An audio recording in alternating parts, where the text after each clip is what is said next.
ओम शांति। 17 अप्रैल की बाबा की मुरली।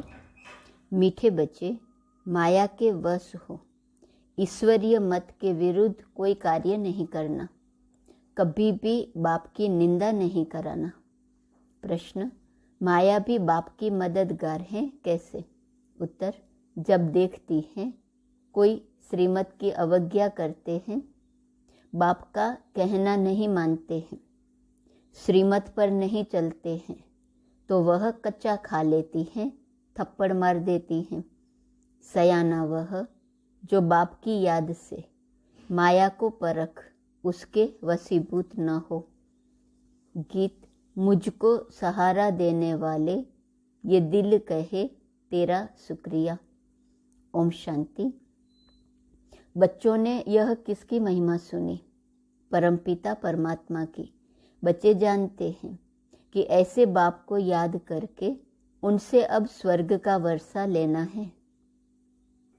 बाप का तो फरमान है कि निरंतर मुझे याद करो और अपने को आत्मा रूप में बच्चे समझो। यही मंजिल है। बाप का निवास स्थान तो अब मधुबन ही है। अब बाप से वर्षा कैसे मिले?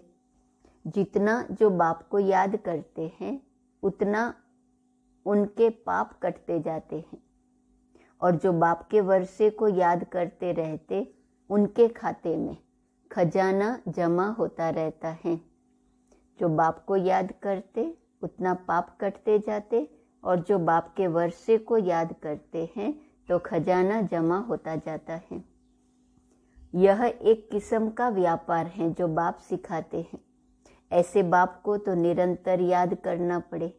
अगर याद नहीं करते तो माया पत्थर मारती है। माया कोई कम नहीं है। बल कोई कितना भी कहे मैं बच्चा हूँ, बल स्थूल व सूक्ष्म सर्विस भी करता रहे, लेकिन बाप से योग लगाना नहीं जानते तो उसे सपूत बच्चा नहीं कहेंगे। बाप तो कभी किसी पर गुस्सा नहीं करते, कभी और दृष्टि से नहीं देखते, परंतु चलन ऐसी देखते हैं तो समझते हैं यह आसुरी मत का है। माया एक ही घूसे से एकदम खत्म कर देती है। फिर कितना विघ्न डालते हैं। उनका जितना बड़ा पाप बनता है उतना अज्ञानी मनुष्य का नहीं बनता। कई नज़दीक रहते हुए जरा भी पहचानते नहीं। बाप कहते यह भी ड्रामा में नूंद है। जो सुनते हुए जैसे कि सुनते ही नहीं, तो बाबा क्या करें? आजकल मनुष्यों के ऊपर कितना भी आशीर्वाद करो, प्यार करो, परंतु बैठे बैठे अपने को भस्मासुर बना देते हैं। वास्तव में ईश्वरीय संप्रदाय और आसुरी संप्रदाय में रात दिन का फर्क है।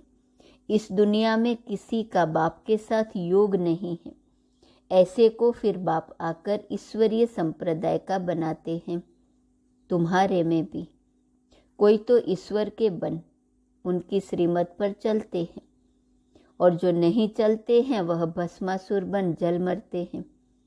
तुम ईश्वरीय मत से स्वर्ग का मालिक देवता बनते हो, और कोई स्वर्ग जाने बदले कामचित्ता पर बैठ भस्मीभूत हो जाते हैं। बाप बच्चों को कितना युक्ति से उठाते हैं, परंतु माया ऐसी है जो ऐसा वार करती है, जो निंदा कराने के निमित्त बन पड़ते हैं। जो सयाने बच्चे हैं वह तो कदम कदम बाप की श्रीमत पर चलते हैं। बाप की पहली पहली आज्ञा है, मुझ पारलौकिक बाप को याद करो तो सुधार हो। जो बाप से योग नहीं लगाते, श्रीमत पर नहीं चलते, तो माया बेटी उन्हें खा लेती है। माया को बेटी कहते हैं क्योंकि मदद करती हैं। बाप तो परम धाम से आए हैं बच्चों को पढ़ा कर नर से नारायण बनाने, फिर भी ऐसे बाप के ना फरमान वरदार बच्चे बन जाते हैं। बाहर निकलने से ही माया का थप्पड़ लग जाता है। फिर तरस पड़ता है। कहाँ कहाँ बिचारी कन्याओं माताओं पर बंधन आ जाते हैं। काम का हल्का नशा भी हुआ तो गिर पड़ते हैं। फिर अबलाओं पर कितने अत्याचार होने लगते हैं, कितनी बिचारी बांध हो जाती हैं।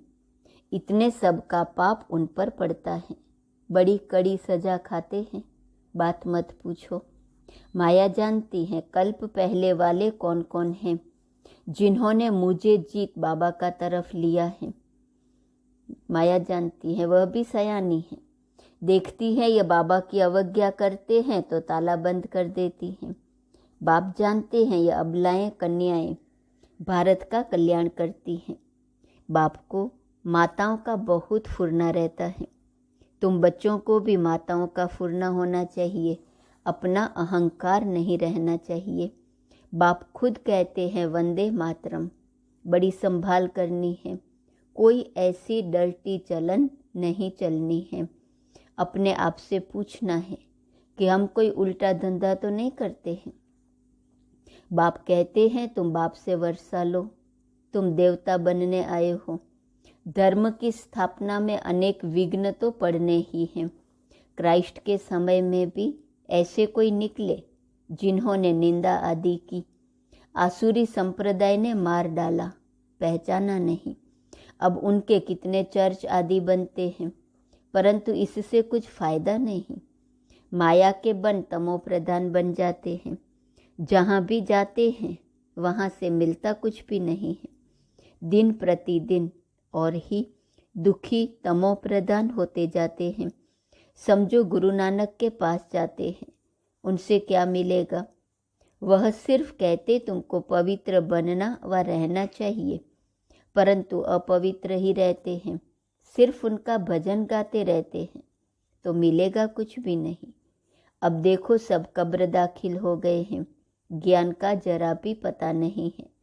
क्रोध भी बहुत कड़ा है जिससे अपने को भस्मासुर बना देते हैं। फिर जमा होने के बदले घाटा हो जाता है। आते हैं तकदीर बनाने, कहते हैं बाबा से स्वर्ग का वर्षा लेने आया हूँ।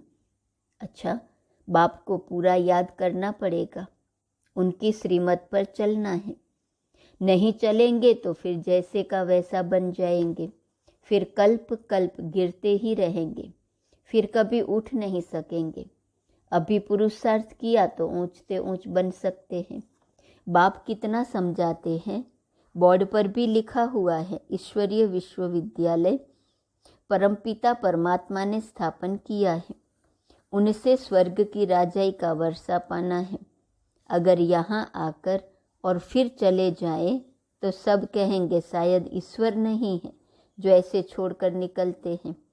कितने संशय बुद्धि बन पड़ेंगे, उन पर सबका पाप चढ़ जाता है। श्रीमत पर नहीं चलेंगे तो श्रेष्ठ कैसे बनेंगे?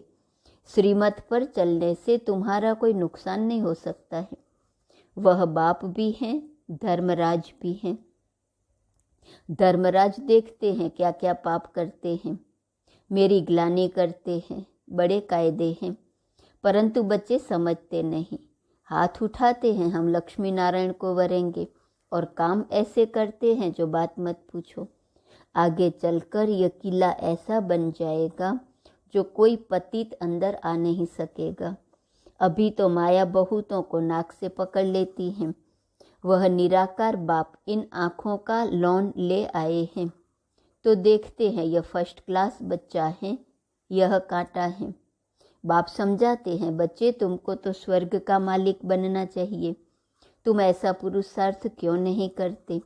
बाबा सर्वशक्तिवान है, माया पर जीत पहनाने आते हैं। कहते हैं मीठे बच्चे कुछ सजाओं से भी डरो, श्रीमत पर आज्ञाकारी बनो, अपने पर रहम करो। माया के वश कुछ भी करेंगे तो भूत बन जाएंगे। भवानी माता कहा जाता है, कोई तो भवानी का वारिस बन जाते हैं, कोई भूत बन जाते हैं। तुम सब भवानी माताएं हो जो ज्ञान अमृत पिलाती हो। वफादार बच्चों पर माता पिता की आशीर्वाद रहती है। वफादार नहीं तो शांति से जाकर कहाँ दूर रहे तो अच्छा। अच्छा, मीठे मीठे सिकिलदे बच्चों प्रति माता पिता बाप दादा का याद प्यार और गुड मॉर्निंग।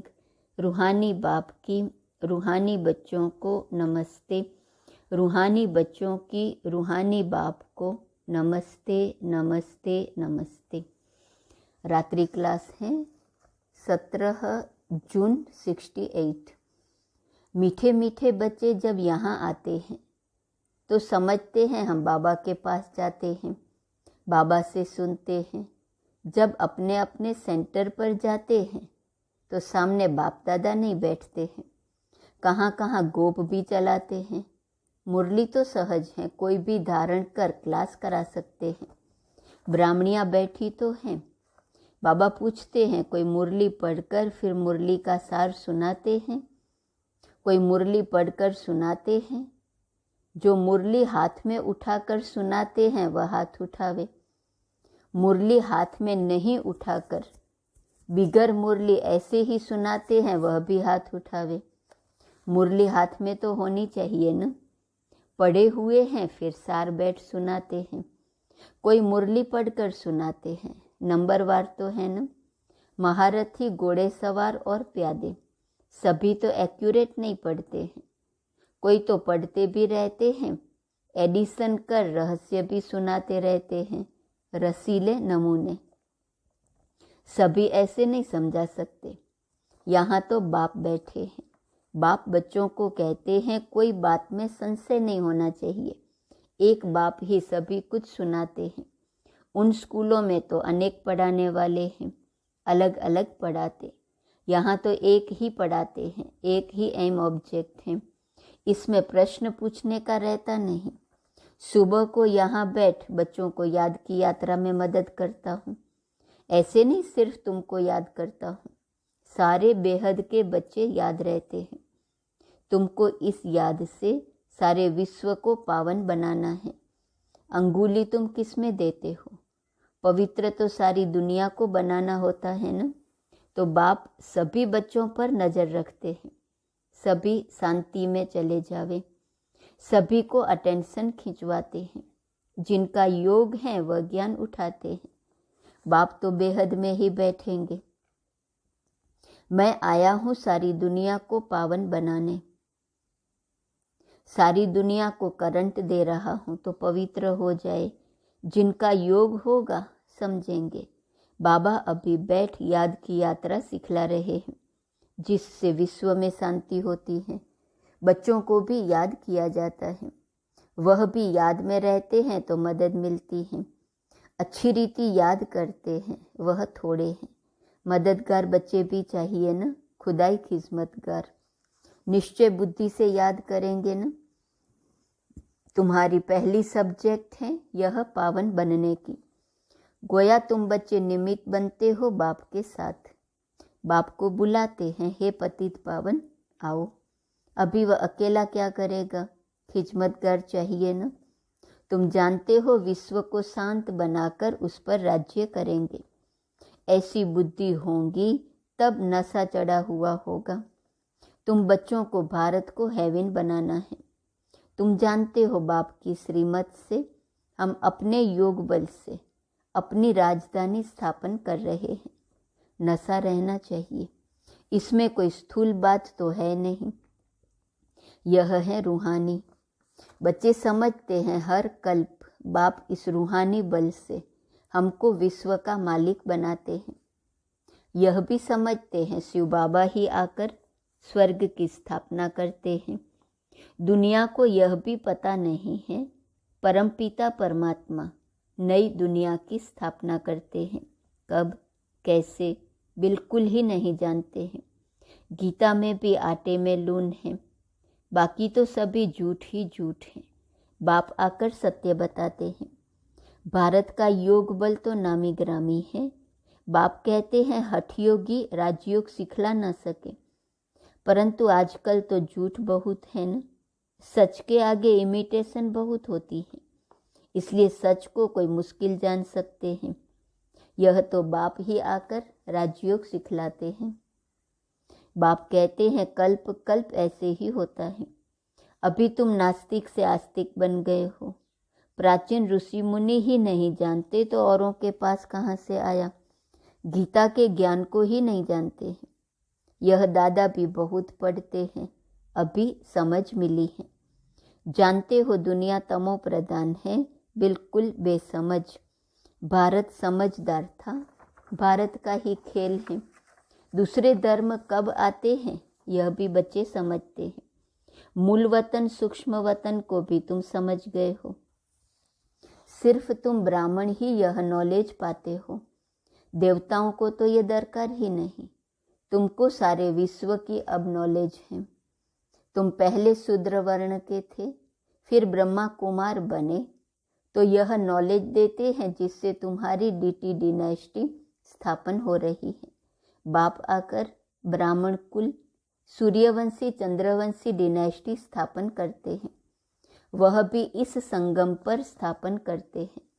और धर्म वाले फट से डिनेस्टी नहीं स्थापन करते हैं, उनको गुरु नहीं कहा जाता।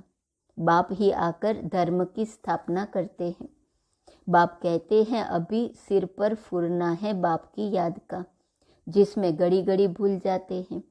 पुरुषार्थ कर धंधा आदि भी करते रहे और याद भी करते रहे हेल्दी बनने के लिए।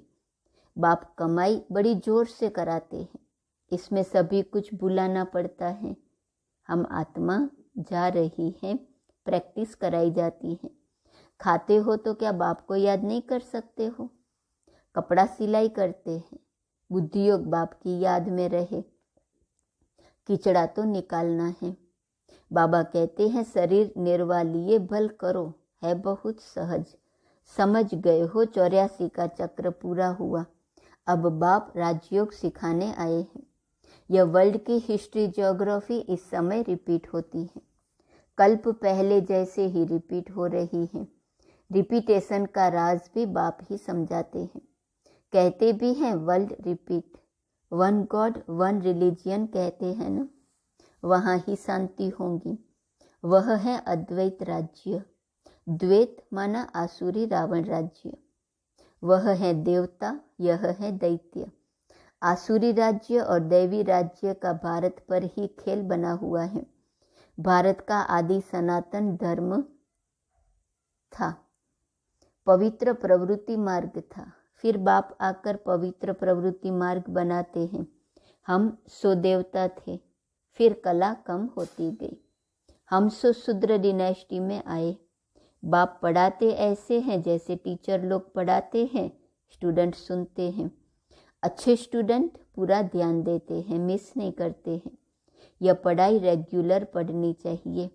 ऐसी गॉडली यूनिवर्सिटी में एब्सेंट नहीं होनी चाहिए।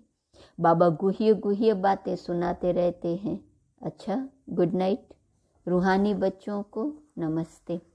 धारणा के लिए मुख्य सार। पहली पॉइंट, बाप का आज्ञाकारी वफादार बनकर आशीर्वाद लेने का पात्र बनना है। कोई भी अवज्ञा नहीं करनी है। दूसरी पॉइंट, कभी कोई उल्टी चलन चलकर अपनी तकदीर को लकीर नहीं लगानी है। भस्मासुर नहीं बनना है। धर्मराज की सजाओं का डर रखना है। वरदान, दिल में एक दिलाराम बसाकर सहज योगी बनने वाले सर्व आकर्षण मूर्त भव। दिल में एक दिलाराम बसाकर सहज योगी बनने वाले सर्व आकर्षण मूर्त भव। दिलाराम को दिल देना अर्थात दिल में बसाना, इसी को ही सहज योग कहा जाता है। जहाँ दिल होंगी वहाँ ही दिमाग भी चलेगा। जब दिल और दिमाग अर्थात स्मृति, संकल्प, शक्ति सब बाप को दे दी, मन, वाणी और कर्म से बाप के हो गए, तो और कोई भी संकल्प व किसी भी प्रकार की आकर्षण आने की मार्जिन ही नहीं। स्वप्न भी इसी आधार पर आते हैं। जब सब कुछ तेरा कहा तो दूसरी आकर्षण आ ही नहीं सकती, सहज ही सर्व आकर्षण मूर्त बन जाएंगे। स्वमान है आज का, मैं आत्मा बिंदु हूँ। 17 अप्रैल। अव्यक्त इशारे की पॉइंट। संपूर्णता को समीप लाने के लिए सिर्फ 2 शब्द याद रखो, मैं बिंदु हूँ और बाप भी बिंदु है। लेकिन बिंदु के साथ साथ सिंधु है, तो एक बिंदु की याद और एक रस अवस्था, एक की ही मत और एक के ही कर्तव्य में मददगार बनो। बाकी विस्तार में जाने की दरकार नहीं। विस्तार में जाना है तो सिर्फ सर्विस प्रति, अगर सर्विस नहीं तो बिंदु। उसके आगे अपनी बुद्धि को चलाने की आवश्यकता नहीं है। यही सहज विधि है संपूर्णता को प्राप्त करने की। ओम शांति।